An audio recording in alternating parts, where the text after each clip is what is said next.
Переселение граждан из аварийного жилья, развитие сельского хозяйства, строительство социальных и культурных объектов. Эти важные вопросы обсудил глава Якутии Айсен Николаев во время своей рабочей поездки в Алекминский район.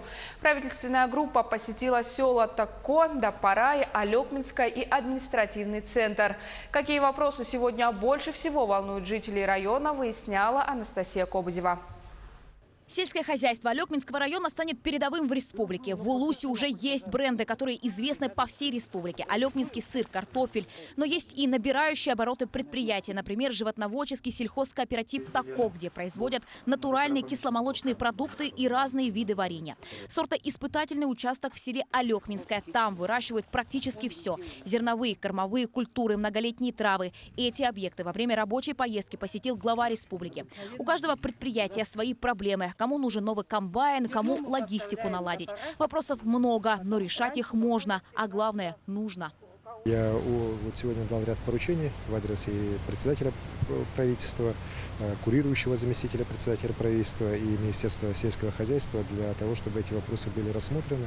И в ближайшее время мы решение здесь уже получили. Причем решение, еще раз говорю, направлено на то, чтобы сельское хозяйство здесь реально показало пример для других районов, как надо сельское хозяйство развивать и добиваться хороших результатов. Еще один важный вопрос для Алекминского района – переселение людей из аварийных домов. В течение 7 лет в Улусе построят 35 тысяч квадратных метров жилья. Это практически в 2 раза больше, чем в предыдущие годы. Только в одном Алекминске до 2020 года построят 2 многоквартирных дома. Совсем скоро это строящееся 4-этажное здание станет новым домом для более чем 130 человек. Всего здесь будет 76 квартир. Как видите, строительство идет полным ходом, отставаний по графику нет. Ключи от новых уютных квартир ждут жители одного из аварийных домов, все в том же Алекминске. Среди них и Ольга Одинцова. Женщина ждет переселения с 2012 года. Рабочая группа осмотрела ветхий дом, изношенность 70%. Первый этаж вообще, люди в воде проживают, сыро очень. По программе вот сказали, что в 2020 году вообще, но тут идет, вроде если получится, то значит в 2019 году, в конце 2019 года. По Алекминскому району я хочу сказать, что работа идет хорошо. То есть дома для переселенцев уже строятся, причем качественные. Видим, что жители из аварийного жилого фонда тоже уже знают, куда кто переезжает, как переезжает. Более того, уже сегодня планируется комплексная застройка на месте сносимых аварийных жилых домов. Это тоже очень важно.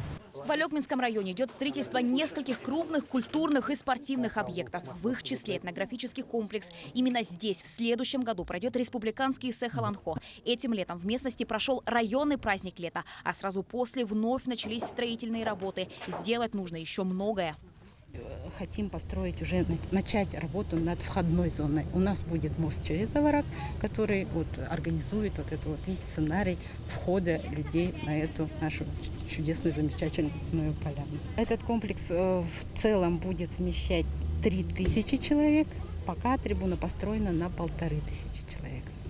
Но это не единственное масштабное событие, которое пройдет в районе в следующем году. Алекминск отметит свое 385-летие. К этой дате город и район в целом должен преобразиться, чтобы людям было комфортно жить и развиваться. Анастасия Кобызева, Георгий Григорьев, Алекминск.